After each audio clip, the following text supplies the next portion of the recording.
Et salutations l'ensemble, on se retrouve aujourd'hui pour la suite du BO Burn Zubera et je suis accompagné de Gigi. Salut tout le monde, donc ouais, on va se retrouver pour cette deuxième manche qui va opposer donc un deck ultra original. Vraiment, je suis super content de caster ce deck. Ça fait assez plaisir, ça fera plaisir à Dave aussi, je pense. Coucou à toi si tu vois ces games. Allez checker la première manche si vous l'avez pas vu pour voir de quoi ça, voilà, comment ça joue. Atoms autoritaire. Oui. Donc on va commencer. Alors il me semble que je crois que Burn a Mulligan. Alors oui, je voulais vous dire pour ceux qui n'ont pas vu la première game, si ça bouge un peu, c'est normal, c'est moi qui filmais.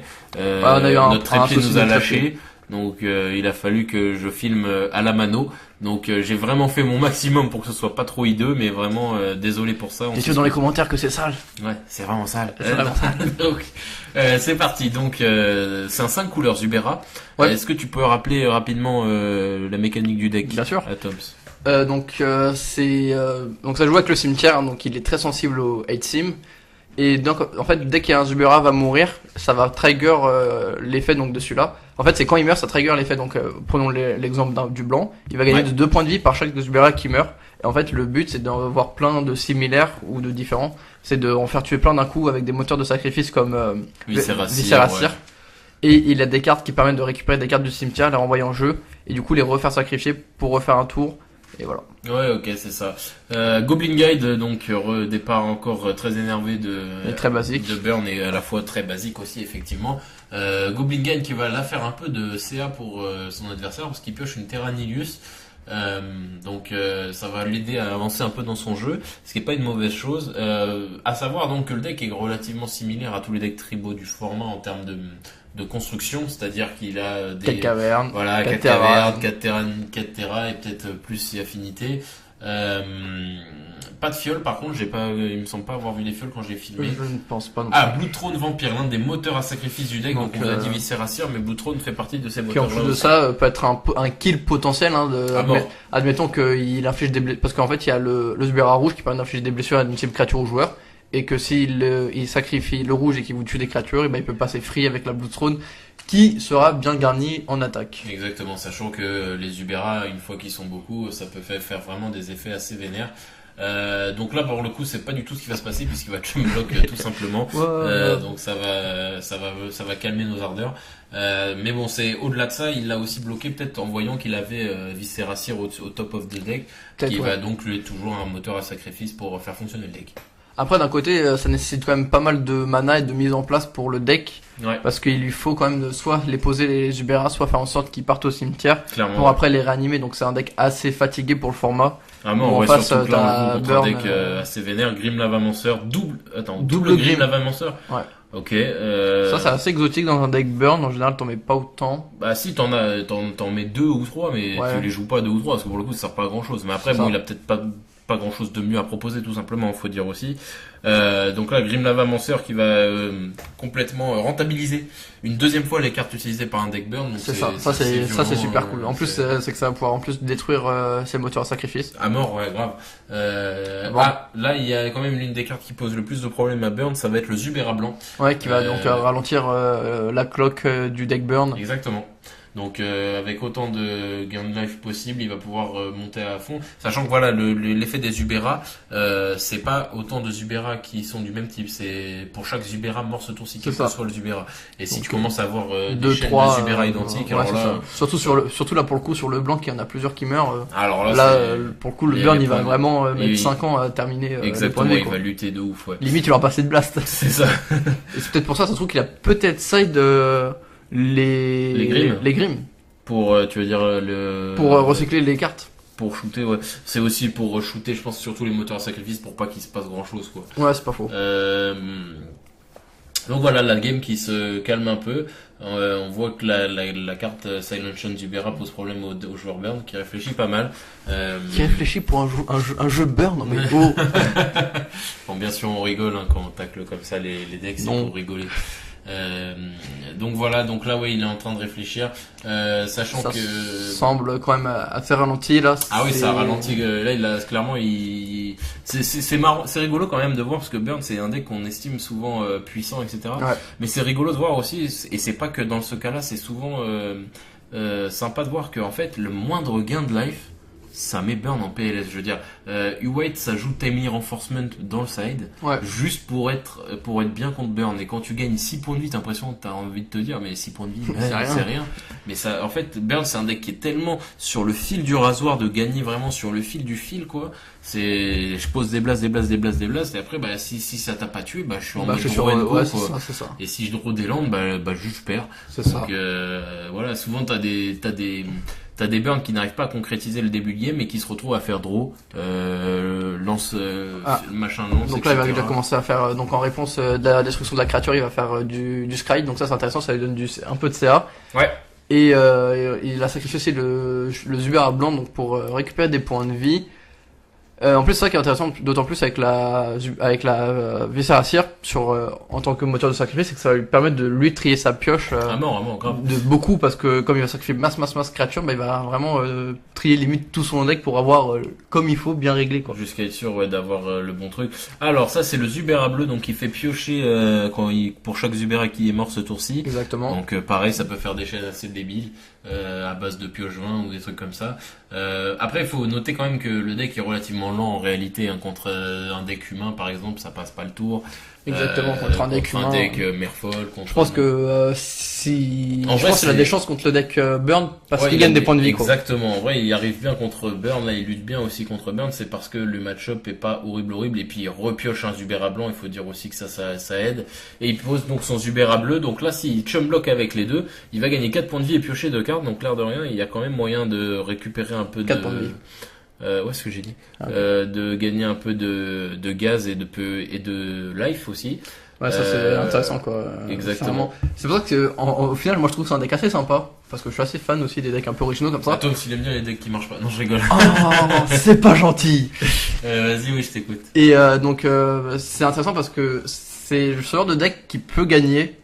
Ça peut gagner un BO, je le dis. Oui, non, mais c'est vrai. Ça peut gagner. Faut pas être condescendant, c'est vrai. Ça peut gagner. Et en plus, c'est intéressant, comme ça, c'est un peu des decks outsiders. Ouais, un mort. Qui, comme ça, là, qui peut mettre, donc, le BO à un deck hyper préparé pour le format et tout, et ça, j'aime bien, ça montre un peu, la compétence. Il y a beaucoup de decks. Je trouve que ça fait plus skill. Exactement. Ouais, skill, je sais pas, mais en tout cas, beaucoup de decks sont métagamés. C'est-à-dire qu'il y a des decks qui ne fonctionnent que parce qu'il y a un méta précis.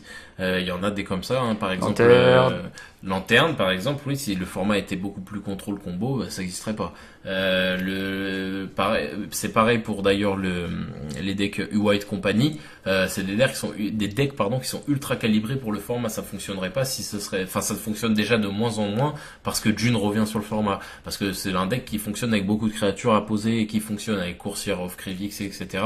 Si ça se fait tuer, si ça se fait shooter, forcément, le deck fonctionne moins bien. Et c'est des decks donc métagamés. Et les decks métagamés, ça marche très mal en fait contre des decks qui arrivent de nulle part. C'est-à-dire que moi, par exemple, Merfolk, je me considère hors méta. Il y a beaucoup de decks qui sont pas préparés à mon deck. Et c'est pareil pour celui-là, par exemple, il est pas préparé à affronter un Zubera 5 couleurs. Tu vois, c'est un truc que tu rencontreras jamais dans ta vie. Pour le coup, en fait, le fait que toi ton Ondin, c'est que c'est, comme tu as dû sûrement le dire, pourquoi tu joues Ondin alors que t'as des decks bien plus intéressants en aggro, où toi t'es un peu plus lent. Après, les match-up est différent, bien sûr.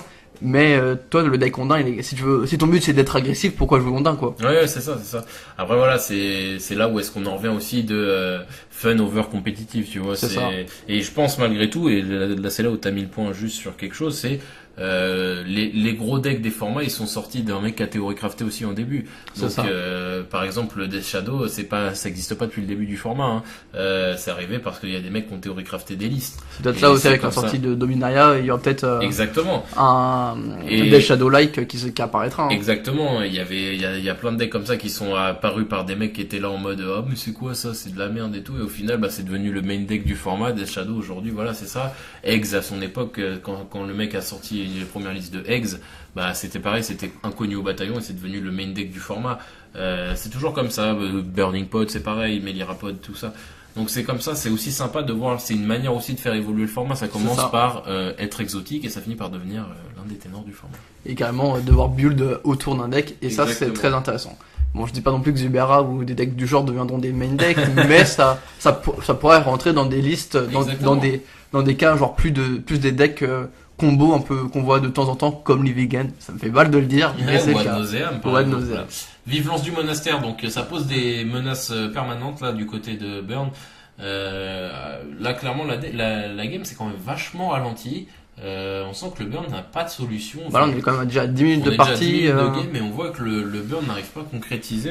Alors soit il touche pas ses blasts, je sais pas, mais pourtant il y a très peu de bloqueurs qui sont posés en face. Après, il a déjà quand même gagné 4 points de vie pour le joueur Zubera qui a quand même économisé Clairement.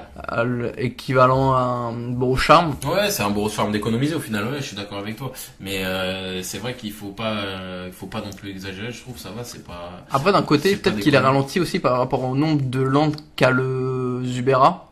Parce qu'au final, il a quand même 3 landes qui génèrent du mana coloré que pour des créatures. Ouais. Et qu'il a quand même, Ah, ça tu on veux a dire oublié que de le Burn mettre. fonctionne mieux contre les Ravelans des vies. Non, mais ce que je veux dire, c'est qu'on a oublié que j'ai pas omis le fait qu'il a quand même des sorts non créatures pour le deck Zubera qui nécessitent des mana colorés et que, ayant quand même 3 Cavern of Souls like, et dont une vraie, il a quand même, en mana death de mana coloré, quoi, il a qu'un seul terrain. Et il a des sorts qui nécessitent plus d'un mana coloré. Et ça, c'est ce qui a été avantagé en fait pour le joueur Burn, c'est qu'il a touché une Molten Rain qui a connecte sur Qui est un connecté terrain, sur un Ravland, ouais. un Ravland.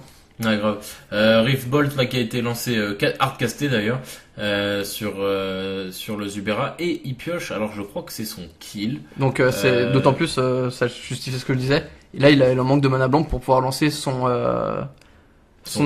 kill. Ouais, ok. Zubera, donc le Zubera ou Cendre qui chumblock le Qui a pouvoir mis une le blessure. Monastery. Donc là c'est 18-8 quand même. Là ça a l'air de se concrétiser. Là il pose sa deuxième source de blanc. Donc Alors, là, c'est peut-être ça va peut-être conclure la partie, peut-être pas non, en forcément tout cas, la ça va partie, le remonter, mais il va pouvoir avoir des réponses. Ouais, clairement. Parce que D'autant plus là, on j'espère, voit bien qu'il a juste posé son land et qu'il a skip tour. Ouais. Donc on voit tout de suite il y a quelque chose qui va se passer. Ouais, clairement. Donc là, pourtant, il a pas une cloque de ouf. Hein, le Burn, là, s'il joue aucun sort, il a une cloque de 3 tours encore, un peu à taper avec des 1-1. Sachant qu'il a quand même les Grim Lavamancer qu'il peut rentabiliser. Tout à fait. Qu'est-ce qu'il fait pour 1? Il pose... Un gob. Ouais. Et du coup, ça devrait être quand même synonyme de trépas. Si tu fais rien, là, c'est un peu GG quand même. Donc il va falloir commencer à poser quelque chose. Si c'est son Peut-être si c'est son kill là qui veut poser, il faut qu'il le joue tout. Ah mais attends, il a pas le mana. Si, il a le mana. Ça coûte pas 6 machin de Les anciens, ça coûte 2 plaines et X. Ah. Et en fait, X, la carte de la combo, c'est là, il va faire. Il va le faire. Donc hop, et il va réanimer toutes les créatures du cimetière avec un coup de mana de 2 ou moins. Ah ok, ça fonctionne comme ça, ralliement des ancêtres. Donc renvoyer sur le champ de bataille depuis le cimetière chaque carte de créature avec un coup converti de mana. Donc dont les moteurs de sacrifice et les Zubera. Exiler ces créatures au début de votre prochain entretien, exiler le ralliement des ancêtres. Ok, donc là, il va pouvoir Et exiler. en plus, ce qui est intéressant, c'est que comme il va les sacrifier les créatures, il va pas perdre ils vont retourner au cimetière. Et d'autant plus, faut savoir que en fait, la boucle de sacrifice Ouais. permet de garder la priorité. Putain, c'est beau ça. Ah, mais du coup, il va gagner tellement de points de Et vie. Il là, a 2 Zubera blancs. Il a 2 Zubera blancs, c'est il va fini. gagner, voyons voir. Alors là, c'est assez complexe, donc ok. Ah, il a mis dans Alors l'ordre. oui, il faut savoir que le premier Zubera qui meurt, en fait, ils sacrifient tous d'un coup. Comme Ouais. ça, ils vont faire en sorte que les Zubera vont Vont faire tous leurs effets au tous max. les faire au maximum Ouais. dès le début. Il va pas attendre que la fin de la résolution. Ok. Donc là, ça Donc va là, il va quand même gagner plus ou moins Bah, en fait, là, 8, il va gagner 16, à peu près Ouais, 16 il points gagne de vie. 16 points de vie. Ça a eu deux fois le nombre de Zubera, puis encore 2 fois le nombre de C'est Zubera. ça, il va piocher 4 cartes, mettre 4 blessures. Alors là, c'est vraiment intéressant. Après, c'est assez quand même triste, il n'y a pas beaucoup de Zubera. Et le problème aussi, c'est que le Zubera, là, au point cendre, le rouge, quoi, il peut pas se dispatcher les blessures. Pour le coup, c'est Non. 4 blessures créature ou joueur, mais sur une seule créature ou joueur. Donc là, il est en train en même temps, il gère sa pioche. Ouais, bah oui, avec le Viscéracir. Tout à fait. Donc là, il va gagner Mass Life. Oh la vache, ça va remonter à 16 life. Oh la vache, oui, ça va être compliqué. Il fait ses regarins, il va piocher. Donc là, là, il va se refaire une main, peut-être retoucher peut-être une carte de combo. 3 et 4. Oh la vache, c'est ultime. Et donc il fait un regarin. Ensuite, Le rouge, il va le peut-être rouge. mettre les 4 blessures sur l'adversaire. Non, Ah, non. il tape le Monastery Swift. Ok. Ouais, parce que je crois que c'était une Rift Ball qui est en suspense. Non, non, elle est morte, la Rive Bolt. Non, non, c'est juste parce qu'il se dit que c'est la seule carte qui peut devenir grosse et mettre des bastos, quoi. Il regagne encore, oh là là, 24 points. Il est retourné au plus du début de ses points de vie. Quand tu joues Burn, quand tu vois ça, c'est Peggy 18, quoi. T'as envie de mourir. Tout à fait. Donc là, il fait Mass Trade Pioche et voilà, il se retrouve avec 5 cartes en main. Et c'était le tour du joueur Burn d'ailleurs, et ça retourne au tour de Zubera. Je vois pas comment il peut refaire. Là, là, ça le sauve pas pour autant. Ça lui fait juste remonter Par contre, dans ce qui pourrait être assez ennuyant, c'est s'il arrive à en refaire un deuxième et faudrait qu'il en droit en deuxième. Faut qu'il soit. C'est l'enfin deuxième, c'est que là, il repasse à trop de points de vie. Il passe à plus de 40 points de vie. C'est impossible pour un joueur burn d'enlever plus de 40 points de vie, sachant qu'il a déjà consumé des cartes, quoi. Il a déjà consumé des cartes, ouais. Et même au-delà de ça, le moral, quoi. Tu te sens pas tu te sens pas de retaper. Bon, je vais faire 67 tours pour lui enlever tous les points de vie qu'il a regagnés. C'est pas les 2 points de vie par 2 points de vie des Grimm qui vont y faire quelque chose. Parce que là, en plus, il joue une version. Alors, je sais pas si c'est sa version ou si c'est la draw ou si sa manière de jouer. Je saurais pas trop dire, mais en tout cas, c'est une version assez lente c'est une version assez lente de Burn, je trouve, qui joue, qui n'enlève pas, qui n'enchaîne pas si bien les points de vie par rapport à la. Attention. Avec Zénith. Oh non! Il concède instant. Voilà, il a regagné trop de points de vie. Non, c'est clair, là, il sera remonté à plus de 40 points de vie, ça aurait été trop déconnant. Donc c'est comme ça que se finit, du coup, cette deuxième manche qui était très longue. Qui perd contre un deck outsider, c'est vraiment assez étonnant. C'est étonnant. Après, j'ai l'impression qu'il a eu un peu de mauvaise réussite quand même. Ou je sais pas si c'est la manière de jouer ou quoi, mais je trouve qu'il a pas été si agressif que ça pour un burn. C'est pas faux. Après, peut-être qu'il a peut-être pas draw assez les blasts, malgré les 3 cartes du deck. C'est vrai qu'on n'a pas vu de bolt ni rien, mais en tout cas, voilà, ça se finit par une égalisation du Zubera, là, pour l'instant. Donc c'est assez étonnant. Et il a fait fonctionner la combo. Franchement, c'est beau jeu. C'est vachement beau jeu, donc ça me fait plaisir de voir ce genre de petite mécanique en moderne. Force à toi qui a battu ce burn. Après, d'un côté, je me dis qu'il a peut-être eu du mal parce qu'il a pas l'air de jouer une version classique. C'est ce que j'allais dire, il joue une version Naya, j'ai vu un Stomping Ground. Ouais, mais après c'est les versions d'aujourd'hui. Il joue Black-Cliff et tout, alors que du coup s'il joue pas blanc-rouge, il s'assoit quand même sur les Boros Charm et c'est vrai que j'ai pas vu les Elix. Ah oui, c'est vrai, j'ai pas vu de Sacrée Fonderie, c'est vrai, donc tu le dis. Ouais, c'est vrai. En tout cas, on verra du coup pour la 3e game, voir ce que ça donne son deck, parce que du coup, on se retrouve sur un joli 1-1. C'est ça, et on se retrouve une égalisation du Zubera. Donc on verra ce que ça donne la semaine prochaine. Tom, ça a quelque chose à rajouter? Bien sûr, vous pouvez donc liker la vidéo, mettre un commentaire si vous avez quelque chose à dire. Ouais. Vous abonner à la chaîne YouTube et à nous suivre sur la page Facebook et à partager à tout fan de MTG. C'est ça, et on se dit à la semaine prochaine, l'Assemblée. Salut tout le monde. Salut tout le monde.